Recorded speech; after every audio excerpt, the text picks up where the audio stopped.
Me 9:30 a.m. every weekday for The Briefing, your one-stop shop for everything you need to know about what's going on in politics today. I wonder if this is a deal that might need to be like the biscuits in this factory, twice baked. Is there not an opportunity here to win out against the extremes? Tom Harwood, GBNews. What are you going to do about it?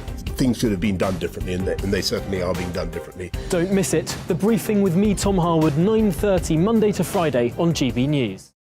Where would you like to go? Just take me to the studio, please, Matt. You know where you're going. I've got a show to do. Friday Night Feast on GB News, 7 p.m. And it's like nothing you've ever seen before. We take a different angle on the week's biggest news stories. The viewers and listeners set me some absolutely mad challenges to do. We tried to rehome a rescue dog. And yes, there's some other wacky stuff in there as well. I feel like I could take on the world.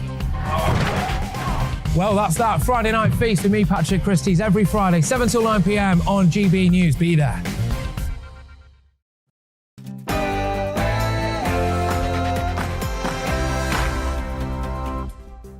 Hello there, happy Friday to you. It's 6 o'clock, I'm Michelle Dewberry and this is Dewbs & Co. You know what we do here. We debate the things that matter. So, Boris resigning, that's yesterday's news, isn't it? Let's move on. Let's focus on, let's call it the Tories 2.0. What should this party be focusing on?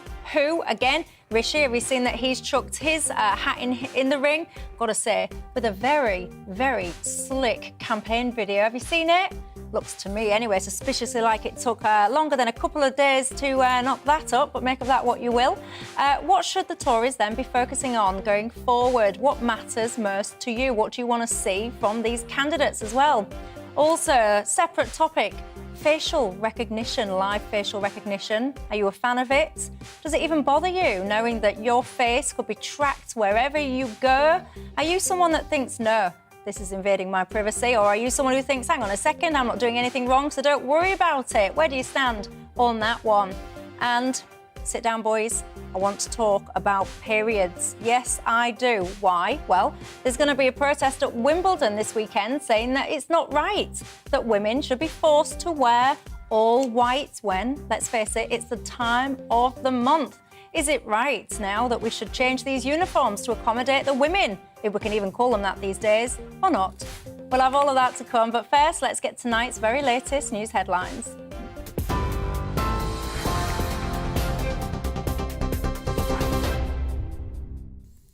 Thanks, Michelle. I'm Ray Addison. Here's the latest from the GB Newsroom. Former Chancellor Rishi Sunak has launched his bid to be the next leader of the Conservative Party and ultimately the next Prime Minister. Posting a campaign video online, he said he wanted to restore trust, rebuild the economy and reunite the country. Prominent Tory backbencher Tom Tugendhat has also declared that he's going to run. New Education Secretary James Cleverly told GB News he'll be waiting until he sees the full list of candidates before deciding who to support. Personal circumstances mean that I won't be putting myself forward, but I'm also confident that we have a pool of talent which will enable us to choose someone with fantastic experience, whoever that might be. And once a successor has been chosen, the Prime Minister will stand down and hand over. And I think that is the most, I think that's the most pragmatic, professional and least disruptive way of doing it. There's growing pressure on Boris Johnson to step down immediately rather than wait for a new leader to be elected. Former Prime Minister Sir John Major is among those backing Deputy PM Dominic Raab to take over in an interim capacity. However, Downing Street says Mr Johnson feels a strong sense of duty to stay on.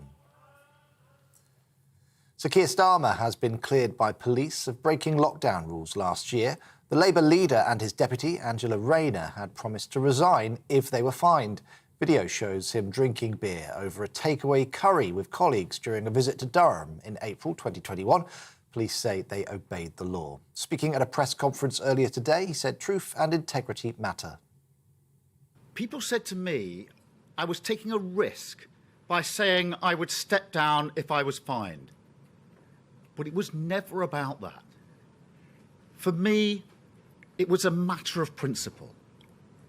It shouldn't be controversial to say that those who make the law can't break the law. But we have to set the bar far higher than that. To other news, and Japanese police say former Prime Minister Shinzo Abe was assassinated using a handmade gun. He was at a political campaign event in the city of Nara when he was shot from behind. He later died in hospital. Police say they've arrested a 41-year-old who's already confessed to shooting him. The Queen has sent a message of condolence to the Emperor of Japan, saying she's deeply saddened following Mr. Abe's death. So Mark Rowley is the new Commissioner of the Met Police. He replaces Dame Cressida Dick, who announced that she was leaving the role back in February. Sir Mark is a former counter-terrorism officer who left the force 4 years ago. Mayor of London Sadiq Khan says he's the best person for the job. A series of appalling scandals have not only exposed deep cultural problems within the Met, but have contributed to a crisis of confidence in London's police service. Sir Mark has made clear to me that he's determined to be a reforming commissioner. A 22-year-old man will spend the rest of his life in prison for murdering a police community support officer. Callum Wheeler attacked Julia James last year while she was walking her dog near her home in Kent. Julia's son called her killer sick and twisted and said he should never see the light of day again. And Cameron Norrie has lost his semi-final match against Novak Djokovic at Wimbledon. The 26-year-old British number one was defeated by 3-1 on centre court. He's only the fourth British man to ever reach the last four at the All England club. On TV, online and on DAB+ radio, this is GB News, and let's get back to Dewbs & Co.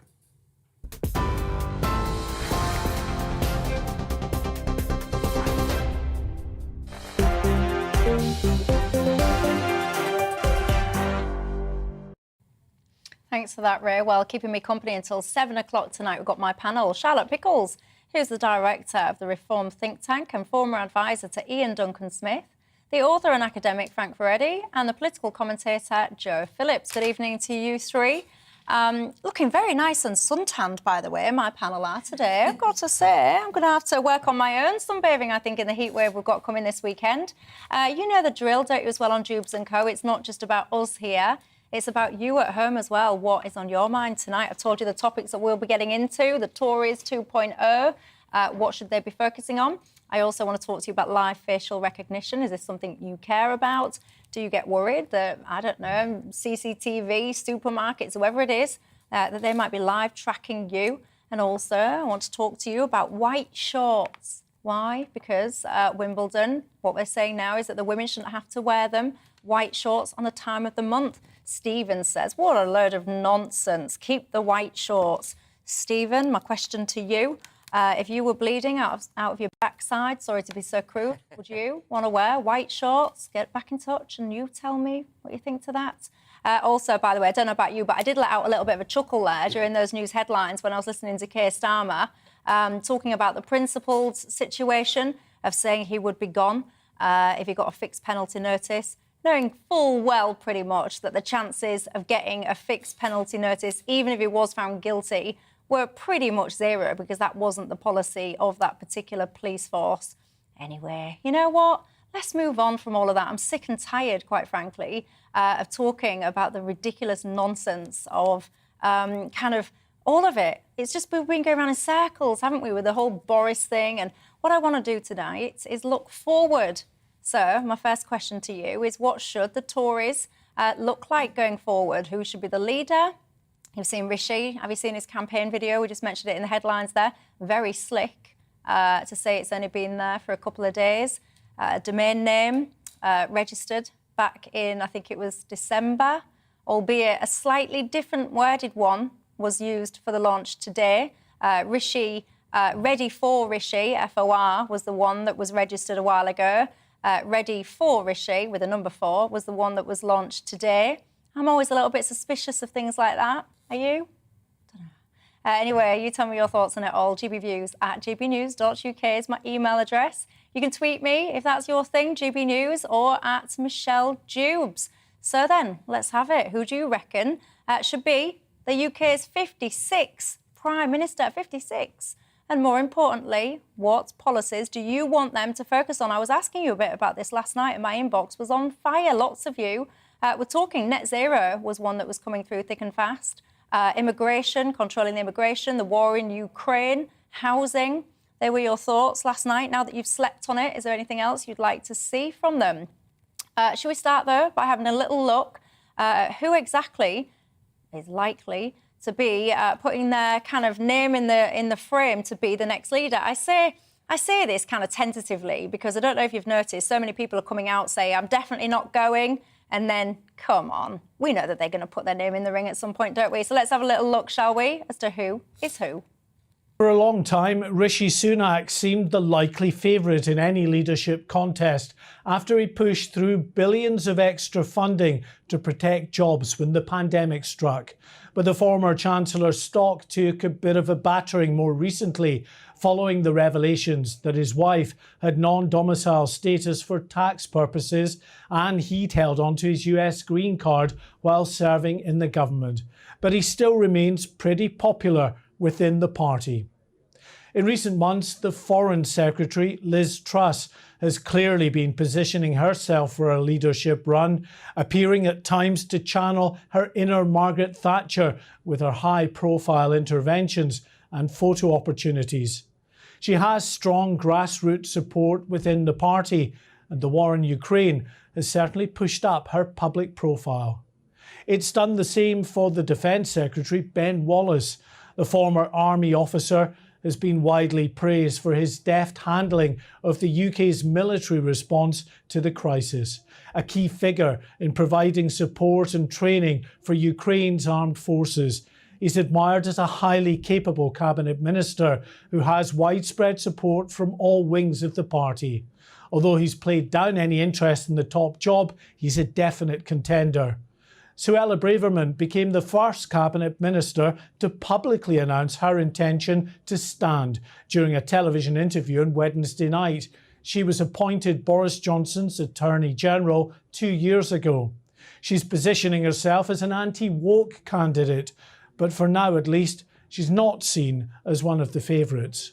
Tory rebel Steve Baker has pretty much confirmed he'll also be running for the top job. The Brexiteer, who played a leading role in orchestrating the resignation of Theresa May, might struggle to win over many on the left wing of the party, but he told GB News he's getting lots of support from serious figures. And I'm doing that out of respect for Conservative Home readers and the many people who I'm afraid, to the disappointment of my critics, are in fact lighting up my phone encouraging me to go for it. You know, people have watched me provide leadership for 7 years, sometimes for up to a third of the Conservative Party, and successfully. Coming second to Boris Johnson in the last leadership election, Jeremy Hunt has been out of office for the past 3 years. But there's little doubt the former Foreign Secretary will seize the opportunity to throw his hat back into the ring. Although his strong support for tough lockdown measures during the pandemic won't sit well with some in the party. Well, less than 2 days after accepting the job as Chancellor and then robustly supporting Boris Johnson on the airwaves, Nadhim Zahawi pretty much wielded the killer blow by very publicly demanding the Prime Minister's resignation. Little surprise to those in the party who say he's been quietly plotting a leadership bid for months. He's certainly seen as a safe pair of hands. Well, the Home Secretary, Priti Patel, is highly popular on the right of the party, where they support her tough line on the small boats crisis. But her plans to send asylum seekers to Rwanda have run into inevitable legal obstacles.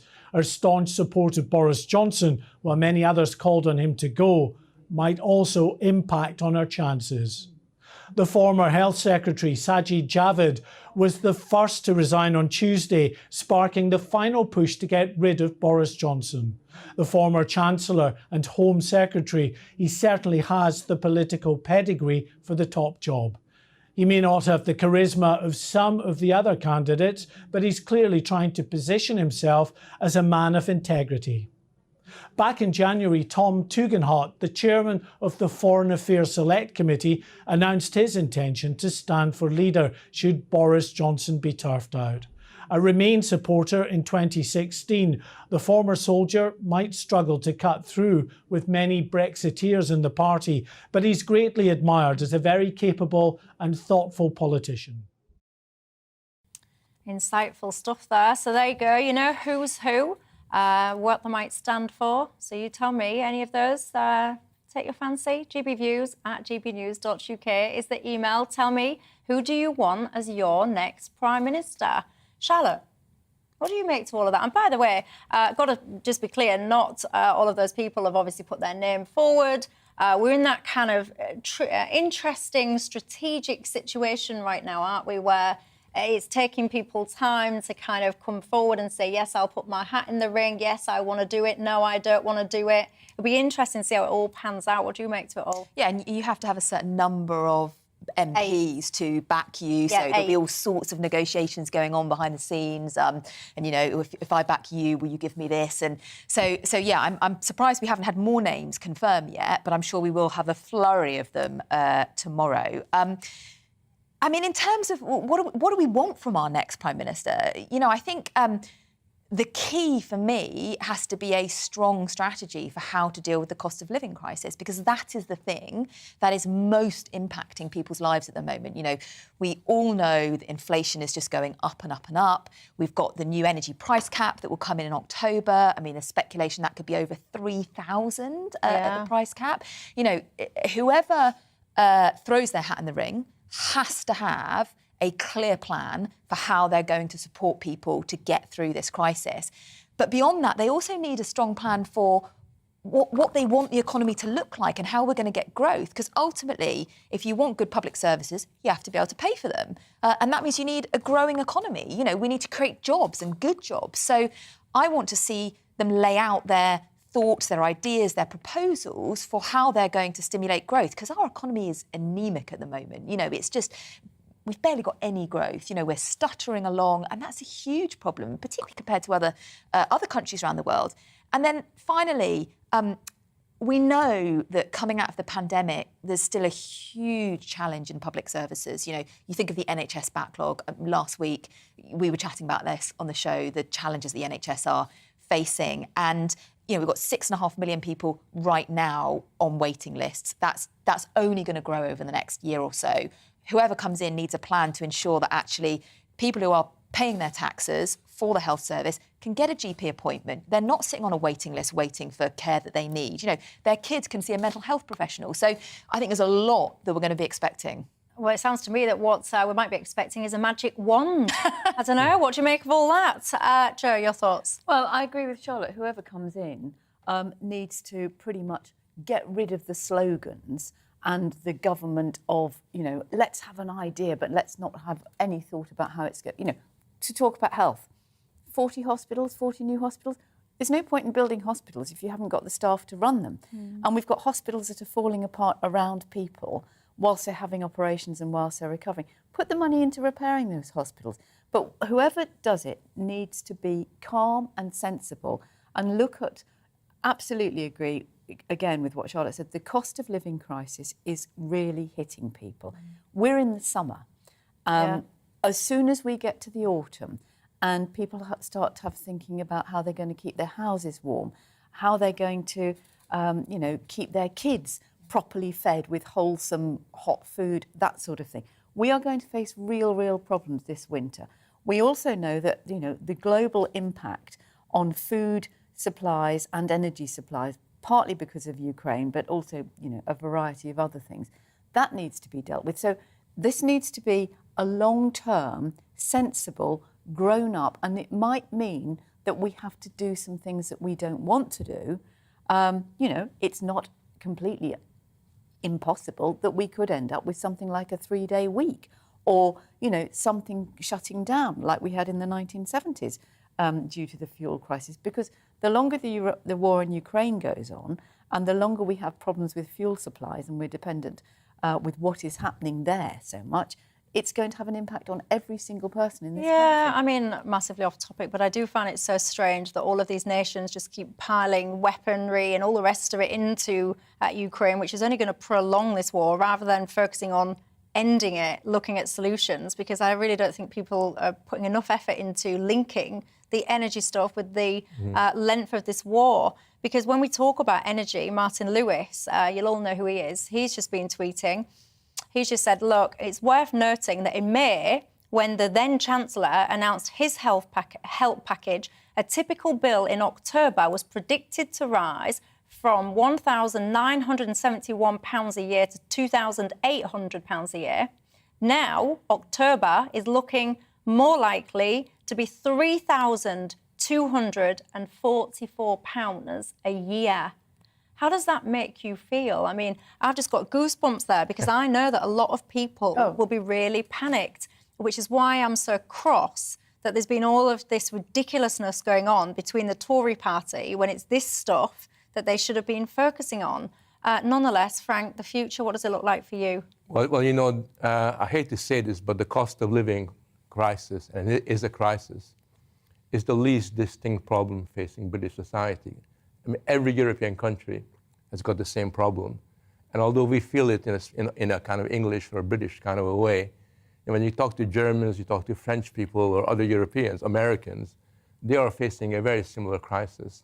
And obviously, we've got to tackle that. I think for us, the really big problem goes back to the fact that the government has never systematically put forward a plan to bring the nation together. Because the kind of challenges we face requires greater solidarity, greater national unity, a much greater focus on in a sense, transforming public life. The way that I look at it, you know, sort of the real issue in the future is actually Brexit, because Brexit has never been done. Brexit wasn't just simply about leaving Europe. It was also about transforming our institutions. So when, for example, it was suggested that the NHS has got a major crisis, it does. But one of the reasons why it's got a crisis is because we're pumping loads and loads of money into the NHS and into education. But the way that the institutions work basically means that it's got no effect. You know, we pump a lot of money in there and we have the same old problem. It's like a bucket with holes. Exactly. Pouring it in the top and it's just trickling out the bottom and the sides. Exactly. And that's why we need to have a much greater focus on reforming our institutions so that they are more responsive to the needs of our society. And that's where I think the Tories really failed. They really imagined that you can just sort of coast along, you know, make little speeches without actually realizing that the stakes after Brexit were very, very high. And unless you confronted those kinds of issues, particularly in the domain of health and education, we're going to have a big problem. There's one thing that hasn't been said, which I think is also really important, and people think it's actually a sideshow. Johnson and the Tories promised that they would fight the culture wars. They actually promised that they're going to deal with the way that children are being indoctrinated in schools. They're going to deal with all the different kind of issues that have come up day after day after day. They've done nothing. They've been worse than doing nothing, because under their watch, you had a situation where in education, which I'm involved in, also in higher education, the situation is materially worse than before the last election. They just basically... How so? Well, if you look at the curriculum that's introduced, the kind of sex education programs I that have talk been about put this forward, often on the show. you'll find that rather than it being more tempered, it acquires a dynamic of its own. And you know, very often you have people like Nadim Zahawi and others talk about, oh yes, we're going to do this and we're going to do that. But again, the problem that we're faced with in education as in health is that our institutions resist any kind of reform. And it seems to me that if you're going to bring the people together, if you're going to confront the cost of living crisis, we do need to have the institutions that are able to deal with these kinds of matters, because these institutions are not fit for purpose anymore in the 21st century, and we need to have a major rethink in relation to that. But that requires somebody to be brave, and it requires people to have the conversation that no politician, and I'm not sure that any politician of any party is prepared to have it, about what we want from the NHS, for instance.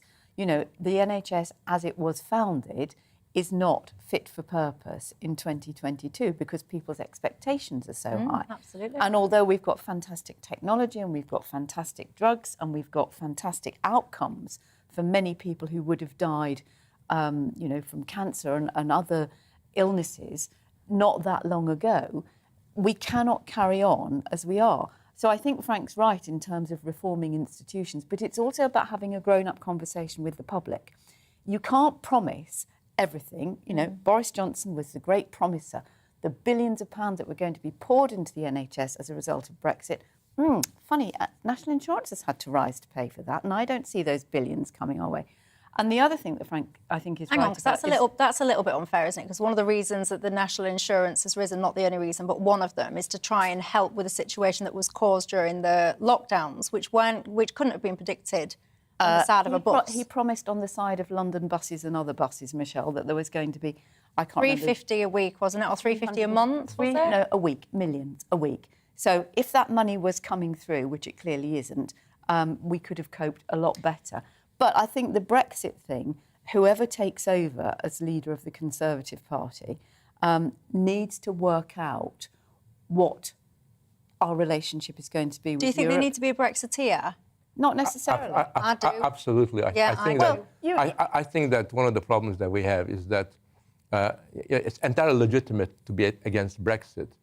But given the fact that we've made this change, if you have somebody that doesn't wholeheartedly believe in promoting the institutional independence of Britain and doesn't wholeheartedly believe in some kind of nationally focused form of solidarity and unity, what you're going to end up is more of the same. And one of the things I worry about is that in many respects, the downfall of Johnson, and he's obviously responsible for that, has actually emboldened the Remain lobby, who imagine that they can wind the film backwards. And, I don't think that's well, they've already sabotaged so many things in the Foreign Office. I mean, the way they, for example, they sabotaged every attempt to control immigration.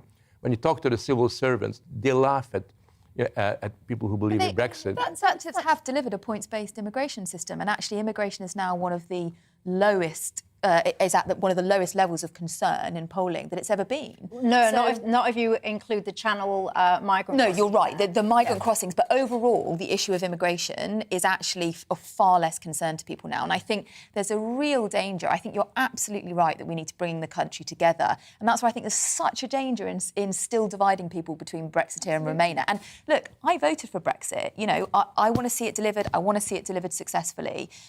But I also think we need to get past this very black and white. Who's dividing? Who's losing the division? I mean, Heseltine... Well, I think, for example, saying you must be a Brexiteer it's ridiculous. You have to be someone who believes that Britain is a great country and that it has huge potential, and you want to seize the opportunities and you want to make sure that we've got a great place in the world. Of course you do.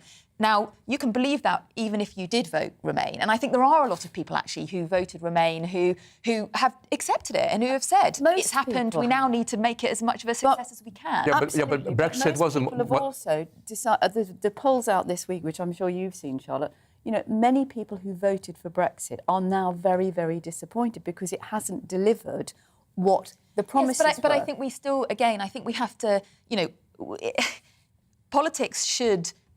absolutely have values and vision, and that's what I want from our next Prime Minister. But it should also be pragmatic. We had a vote, we took the decision, we need to move on, we need to make a success of it. Yeah. You're absolutely right, we haven't delivered everything that we should have done, and I think that's absolutely one of the things that the next leader and whoever he or she builds as their cabinet and ministers need to deliver on. But I really do think we need to start having a conversation about what we want, rather than looking back and saying, well, you voted that way or you voted that way. No. The point about Brexit isn't what happened in the past.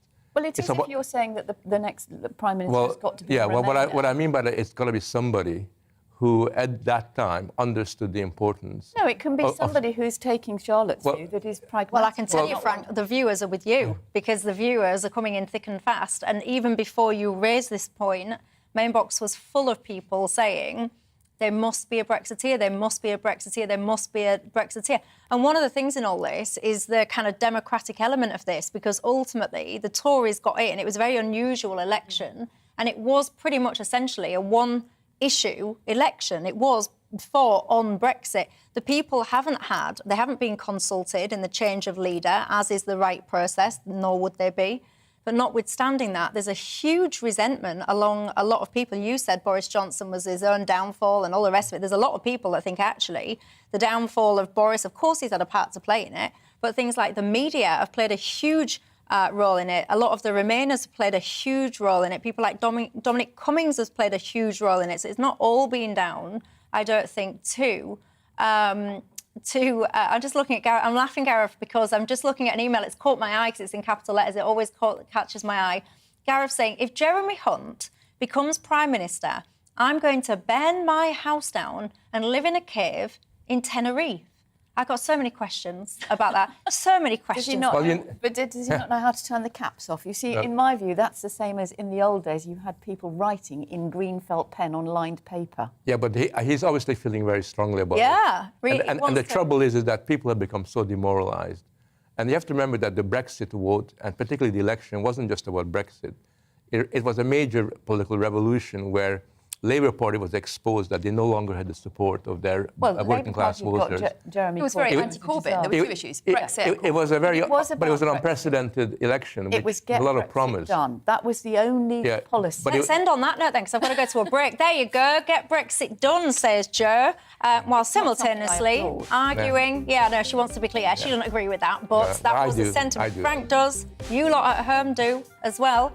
Alan Sugar, someone's just written in. I'd like him as my Prime Minister. I've got to say, I'm not sure that would happen. Yeah. I don't even know if you even heard what Jo just said. What did you just say? I just said, good heavens. Yeah. I've got to be honest, I used to work for Alan Sugar. He's my old boss. I think he'd sort the country right out. Right. I really do. Lord Frost is a name as well that's coming through thick and fast. Let me know your thoughts. gbviews@gbnews.uk is my email address. Have a nice couple of minutes. When we come back, I'll be talking to you about CCTV, facial recognition. What do you think to this? Is it all a bit invasive, bit too big brother? Or couldn't you care less if you are being watched? I'll see you in a couple of minutes.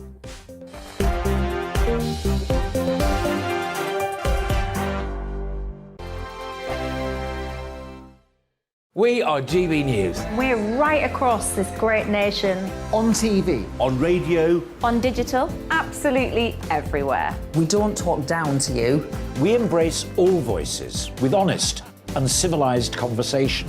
We are not part of the establishment. We're one of you. And we're only getting started. Join us on GB News, the People's Channel, Britain's news channel.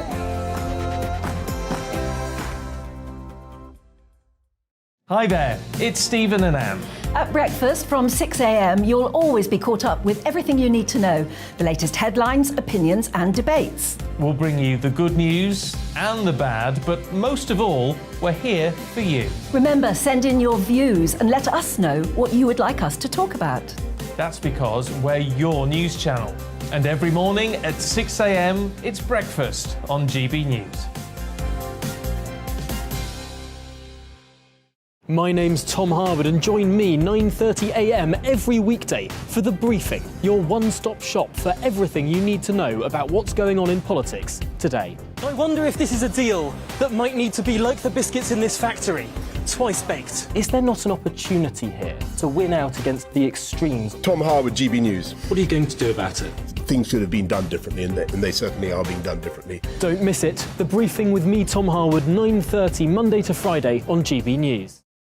Where would you like to go? Just take me to the studio, please, mate. You know where you're going. I've got a show to do. Friday Night Feast on GB News, 7 p.m. And it's like nothing you've ever seen before. We take a different angle on the week's biggest news stories. The viewers and listeners set me some absolutely mad challenges to do. We tried to rehome a rescue dog. And yes, there's some other wacky stuff in there as well. I feel like I could take on the world.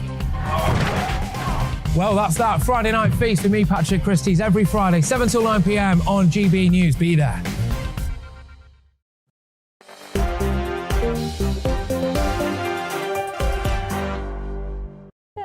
Hello there, welcome back to Dewbs & Co. Me, Michelle Dewberry, keeping me company until 7 o'clock tonight. My panel, Charlotte Pickles, who's the director of the Reform think tank. Why do every time I say your name, it feels like something else? Why? It's a Rugrats character. Well, I'm really pleased that you said. Well, I'm really pleased that you said that, because when I was sitting there and it was tripping off my tongue, I was thinking about that, but I didn't want to say it out loud in case I was wrong. Are you related to Eric Pickles? I'm not, which is also the other thing I get asked, and I'm not sure whether to be happy about that or unhappy about I think I'd rather be a Rugrat than related to Eric Pickles, personally. He's actually a very nice man. Well, but I'm not related. I can confirm, if you are listening, not watching, she's not a Rugrat. She's here in real life, and she's a woman, not if we're allowed to call her that these days, not a Rugrat. Also, we've got the author and academic Frank Furedi. When you were talking, I had lots of people going, who is that man He's speaking a lot of sense. Well, there you go. I've just told you who he is now. Frank Furedi, the author and academic, and also political commentator Joe Phillips. We've all been nattering away during the break about who candidates are going forward. I was just saying lots of the suggestions, we were talking about Penny Mordaunt, but we're just saying that actually, will the whole kind of what is a woman thing play any kind of part in the next election, whether it's a general election or whether it's kind of this next leadership campaign? I personally think it will. What do you reckon? Also, someone's just been in touch saying this whole election, the last one, 2019, was all about Boris. And we had this conversation last night, didn't we, if you were watching? Because we don't have a presidential system in this country. You do vote for your local MPs. That's a technicality.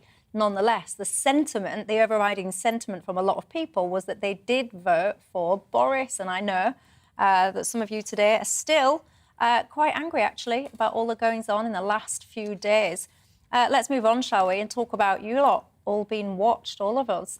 They're everywhere, aren't they, these CCTV cameras? We use facial recognition, don't we? Often I'm just pointing to my telephone because I can't remember the last time I put a password in. I just put my face on. You have it in supermarkets now, don't you? And you know, there's no laws governing the use of live facial recognition technology in public spaces. Organisations, for example, like the police, are using this technology to identify people in crowds. I sit there and say, well, good. If there's a troublemaker in a crowd, I want them spotted and I want them out. I have no problem with it, quite frankly, but many people completely disagree with me, think it's invasive, inaccurate and, quite frankly, wrong. Frank Furedi, where are you on it? I'm ambivalent because I recognise that facial recognition has got an important role to play in crime prevention. But then I also worry about China, for example, where facial recognition is used very systematically as a form of social control. And I really worry when, basically your privacy becomes compromised by the fact that somebody is watching you all the time. I think there's also another problem, which is probably in many ways an even bigger problem, which is that in many jurisdictions, facial recognition technology is being outsourced to private companies. And when private companies have such an incredible amount of influence and power over what you're doing, then the potential for its abuse is quite considerable. So I would suggest, at the very least, we got to get private companies out of there. It's not their role to kind of watch us and play that kind of sort of regulatory role. But more importantly, on balance, despite its effectiveness, I do think that we should really scale this down, because although people will say we're not China, we're a democratic society, once you begin to use this, there's always a temptation to use it more and more and more. And one day we may well wake up and realize that we're now living in Shanghai rather than in London. What do you make to that? A few of you, by the way, are mentioning China, picking up on that exact same point in the inbox that you mentioned, worried that we're heading towards a kind of Big Brother state, social credit systems. Have you seen a lot of what they do in China? Pretty much so much of your life is all then fed into a centralised database that really does impact basic aspects of your life going forward. Where do you stand on it, Joe? Well, I think it's very worrying. I mean, I think most of us can remember debates about CCTV, but we all know and recognise that actually they are incredibly useful and have brought people to justice and do, in some cases, make people feel safer. This is going further. This is about analysing not just people's face and their facial recognition. It's about the way they walk. It's about the way they move. It's about their eyes. Now, you can choose to use it on your phone. Some of us use it on passports, iris recognition. There are many things.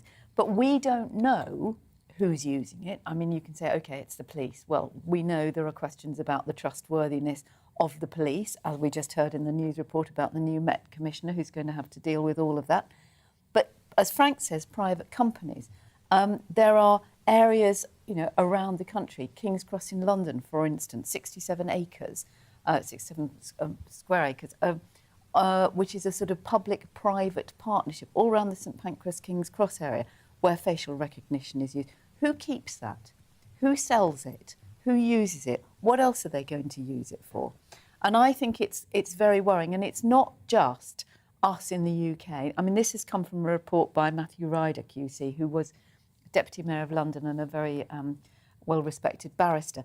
But in America, they've called for a moratorium on this. In some states, they've actually stopped it completely until there are laws in place. And I think, as is so often the case, technology moves at a pace far faster than legislation can keep up with it. So maybe the thing to do is to say, all right, we're not going to do this until we've got some laws and some safeguards, because it's too dangerous.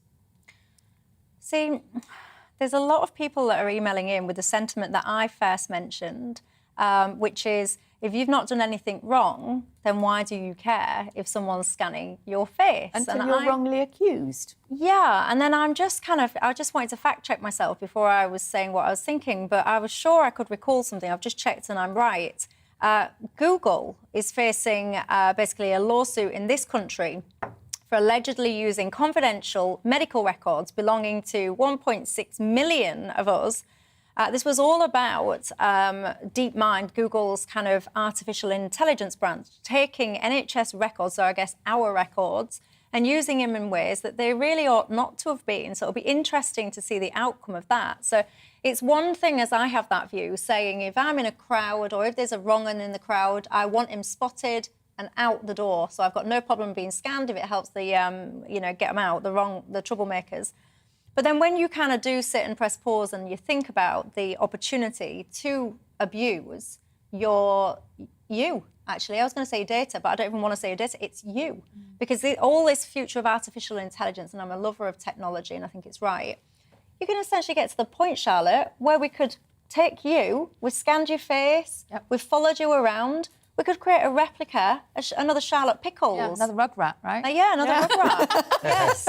And, I mean, when you start to take it to that extreme, the opportunities there, both good opportunities and bad ones, are rife, aren't they? Yeah, I mean, I think there are lots of different issues in this. The DeepMind question is a data sharing question, and I definitely think we need to have very clear rules around who owns the data, and quite frankly, if it's your data, you should own it. That's you. That's part of you, as you're describing. And I don't think a private company or a public sector organisation should be able to share data about you with other organisations if you're not aware of that happening. And actually, there's lots of examples where you want more data sharing, for example, in government and public services, because who isn't fed up with giving their information 25 times to different organisations? But I think when it's broader than that, absolutely you need to look at it.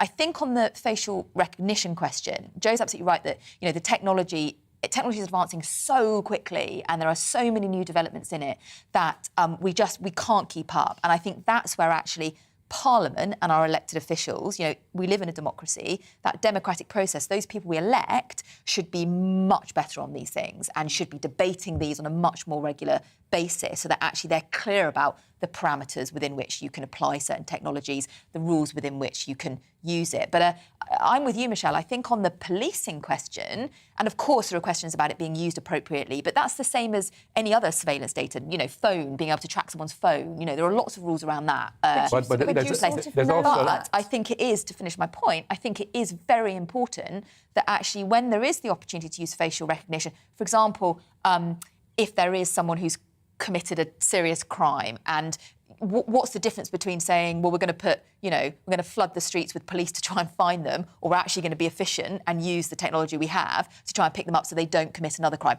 Or if we've somehow managed to lose track of a potential terrorist, actually using facial recognition is a really beneficial thing, and we do need to use it in ways that can keep the public safe, and I'm absolutely clear there's a more fundamental philosophical question. Make it a short philosophical question. All right. Which of those things go together? Which was when you say if you're innocent, you've got nothing to worry about. Well, the same argument is used in stop and search. The same argument is used very often by not just the police, by other institutions, as a way of gaining more control over our lives. And I think the balance has got to be, our freedom, it has got to be defended, even at the risk that somehow now and again, criminals or the terrorists. Which is why you have rules and parameters. Yeah, but it's a balance. Stop and search is very different to something like facial recognition, where you have an image of the person. No, but the principle is the same. If you're, people say, well, if you're innocent, why worry about this? But it's the whole thing about stop and search was it was on the reasonable belief that this person was up to no good, whatever it was.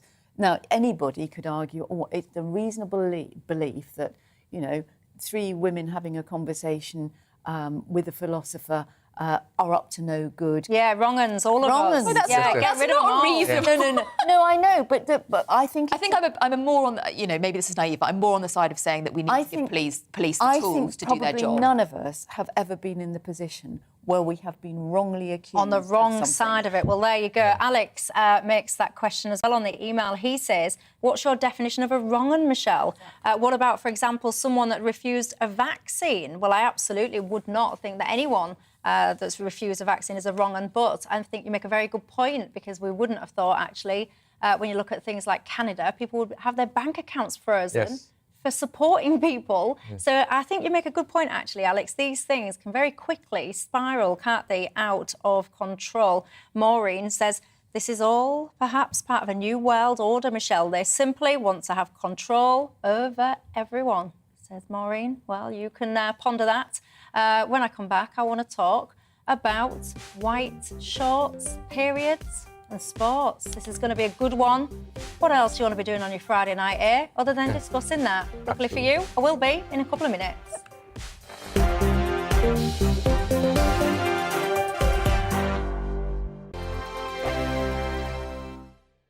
We are GB News. We're right across this great nation. On TV. On radio. On digital. Absolutely everywhere. We don't talk down to you. We embrace all voices with honest and civilised conversation. We are not part of the establishment. We're one of you. And we're only getting started. Join us on GB News, The People's Channel. Britain's news channel.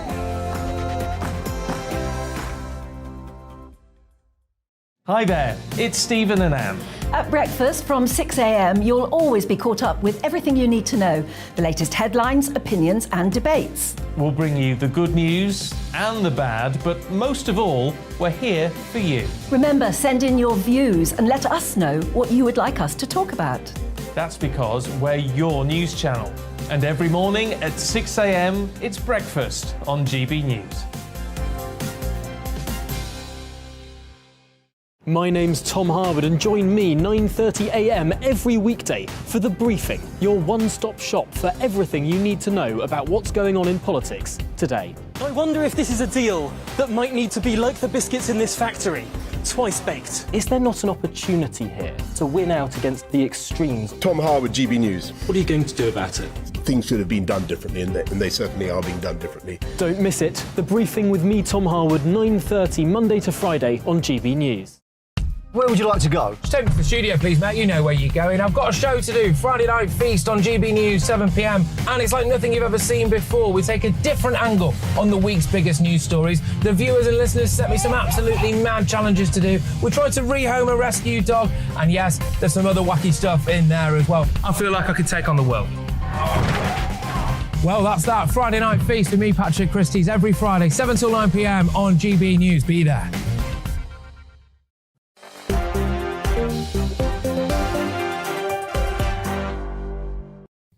Hello there, welcome back to Dewbs & Co with me, Michelle Dewberry. Keeping me company until 7 o'clock tonight, Charlotte Pickles, who's the director of the Reform think tank and former advisor to Ian Duncan Smith, the author and academic Frank Ferretti, and the political commentator Joe Phillips. Coming up at 7 o'clock, Andrew Doyle is looking after Friday Night Feast. What have you got for us, Andrew? We've got quite a lot tonight. We've got Ukraine's youngest MP who's going to be reacting to the news of Boris Johnson's resignation. And in the debate, we're going to be debating the ramifications of Johnson's resignation on Brexit. We've got all the usual features, but instead of Challenge Christie's, we've got Challenge Comedians. I won't tell you exactly what it is. I want to hold something back. We're also going to be rehoming a shelter dog. And also we're going to be celebrating World Kebab Day. So if you're hungry, you should join us. Ready? Oh, yes. Now you've got me hungry. Andrew, why did you have to bring in kebabs? Sorry about that. Oh, lovely. I want to leave now and go get one. Why didn't he bring in kebabs, actually? Yes. That would have been better. Andrew, it sounds very good. By the way, you look very smart. That's because I'm wearing a tie. Yeah. And I don't normally. Yeah, very high standards there. I like it. Right, we'll see you at 7 o'clock. Now, that leads me nicely. Look, Andrew there is all dressed very nicely. Uniforms, where do you stand on them? Wimbledon, of course, has very strict... Did you see what I did there, everyone? Did you like it? Nice little segue. Wimbledon, of course, has very strict rules, doesn't it, when it comes to the colour, particularly, that competitors can wear. All white, in case you're wondering. Well, that's fine if you're a man. But what about now? It's been flagged if you're a woman and it's your time of the month. Should you be made to wear white shorts? There's going to be a protest at the weekend, Jo. People are saying the answer to that question is no. Where do you stand on it? Well, quite right too. And I think it's absolutely brilliant that we're having this conversation at 6:45 on a Friday evening, because it's a conversation that needs to be had. And for many, many years, it's been under the carpet, you know, in toilets. Women haven't and girls haven't been able and felt comfortable talking about it. And it's absolutely true. There is nothing to stop Wimbledon allowing their other colours, green and purple, which interestingly are the colours of the suffragettes, so it would be very appropriate. You could wear green shorts under your clothes. The idea that somebody's got to go on, and any man who's listening who thinks, get over yourselves, don't play sport, can I just say, if you have never, ever experienced the crushing feeling of embarrassment or discomfort that you might have bleeding leakage that shows on your clothes, never mind going out and playing sport for several hours with limited toilet breaks and the world's cameras and a whole audience in front of you, you really have no idea how awful this is. And it's high time we actually recognise the fact that, yes, get over it. Women have periods. It happens every month. It makes you feel pretty rubbish a lot of the time. But actually, let's make wearing clothes more comfortable, particularly for playing sport. Well, Michael, Stephen, Mel... Have we got any women? Alan, Bill, she's talking to you. All you men that are basically saying, get on with it. Women have had periods forever. Some people saying, just take the pill then. Manage your cycle if you're so into your sports. Well, is that a medical person? Do any of these people have daughters? Well, speaking of for the men... Oh, hey, well, yes. Hang on, just correct the men. thing about the pill, because that is absolutely ignorant of the first order. Just wait a minute, I'm going to give you his name so you can tell him. Well, I hope he's listening, because that is beyond ignorant and stupid. The idea that... Stephen, that's you. She's talking to you. Stops you having periods? Is that what he's saying? I think people are entitled to make these kinds of comments. I take men's views like that. Well, go on, Frank. You're a man. Go on, you don't have to agree with them, but species. people make silly comments all the time. You don't have to be so worthy as to get on our high horses. The point is, men also have occasionally leakage issues. I don't want to discuss it now because it takes us... Yes, leakage. You know, sort of talk to men about some of the problems that they have. But the issue, I think, is very clear. Oh, my man's racing now, I can tell you. I think there's a very simple issue there, which is that, you know, we should make sporting about the sport. And we should do whatever we can to assist people to be as comfortable as possible. And therefore, if people feel that this is something that will help them to feel more relaxed, not worry about the particular period that they're experiencing at that time, I'm all for it. But I do think that when we're discussing these things, we should in general understand that there are a number of other areas of sporting where these kinds of changes could be made quite, you know, sort of productively. And I just think it's quite a good idea. And Wimbledon will still be Wimbledon if everybody wears green shorts. Charlotte? I mean, I love the Wimbledon whites, but I'm totally with Jo that, you know, when you watch the female players at Wimbledon, most of them will actually be in a skirt or a dress or something, and then they have shorts underneath. So why can't you have the white as the dress or the skirt, and then you wear, as Jo said, the green and purple shorts or whatever underneath, and that seems perfectly reasonable. But I do just very briefly want to pick Frank up on a couple of things that you said there, because I think the idea of claiming that Jo is in some way on a high horse for pointing out that actually women still have periods when they're on the pill, and the fact that men, you phrased it, have occasional leakage. Women have periods every month. This is something that women have to deal with the whole time. And as Joe said, it's actually not just the worry about wearing white shorts. And I know the Lionesses, who are obviously playing at the moment, and we're all cheering them on, have raised the same thing about white shorts. I'm so sorry, I just laughed out loud. I'm not laughing at what you're saying. I'm laughing at Bernard, who just emailed in. Sorry, Bernard, I don't mean to laugh at you, but it did make me laugh out loud, as you probably heard. I can relate to what you're all saying, because when I was 18, I had boils on my backside, and they burst while I was 10-pin bowling, and I had light trousers on. Never forgotten it. It wasn't a good look. I don't mean to be rude, but that did just make me laugh. That's what I was laughing at. It wasn't what you were but that's a common experience for men as well. But that's not the issue anyway. But the point is that it is possible to discuss this thing in a grown-up kind of a way. Yeah. Without getting on our high horse. And when I said, but no one is getting on a high horse. I think that's what we're taking slightly umbrage with, the idea that someone's getting on a high horse. Because, basically you're putting this guy down because he said what he says about the pills. So because it's ignorant. Well, so what? He's not the only person that's ignorant. I'm correcting him. If you think that's putting somebody on a high horse... I think you assume you've got moral authority to decide what is right and what is wrong. Well, I don't think so. No, I think this isn't like a question of truth. That's a fact. Joe is giving a fact that if you're on the pill, you take 3 weeks out of a 4-week cycle, and in your 4th week you have a period. I'm talking about which is a public service to tell people that that's the case. But if you're on your high horse... Let Frank defend himself. The point is that what I'm really getting at is that you're not a school teacher talking to a bunch of children, which is the tone you adopted. Frankly. Let me just finish. And please let other people make their statements. Right. I can tell you, who's been making statements. My viewers, lots of you. I've got to say, yes. I was just about to say to you, there's a lot of women. Carol says, Wimbledon has always been white. Keep it as it is. Why do we want to change it? There are ways around periods, for goodness sake. Protesters need to keep their noses out. That's a woman. Teresa says most female athletes have managed for years by taking a pill to delay your period when doing a race. It's nothing new. Can I just, on that point, Michelle... Maybe you need to do the quickest response ever. Very quick. So, for example, if we have a strong view that you shouldn't be forced to take a vaccine, why should you be forced to take your pill to prevent a period? Right. Because you're forcing someone to take something in their body, right? There you go. You can all ponder that question. This one has come from a woman. Interesting topic, she says in capital letters, but not while I'm having my tea. That says Susie. Right, enjoy your tea, you lot. I hope it's a kebab. Thanks to the panel for your company. Thank you at home. Have a wonderful weekend. Stay safe in the sunshine. Got to give a warning like that these days, haven't you? I'll see you on Monday. Hello again, I'm Stephen with your latest forecast brought to you by the Met Office. And this weekend ahead looks pretty good for many places. Lots of fine, dry, warm, sunny weather to be had.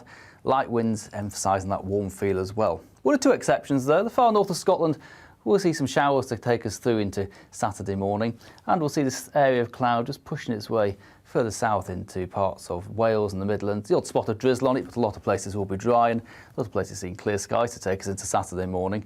Temperatures not falling too far, 12 to 15 degrees to take us into first thing Saturday. So the weekend will be dominated by this area of high pressure, which will be slowly working its way in from the Atlantic. And by Sunday, we'll be sat pretty much slap bang over the UK. These weather fronts to the far north will bring some rain at times to the far north of Scotland, but for many places, it is a dry picture. So Saturday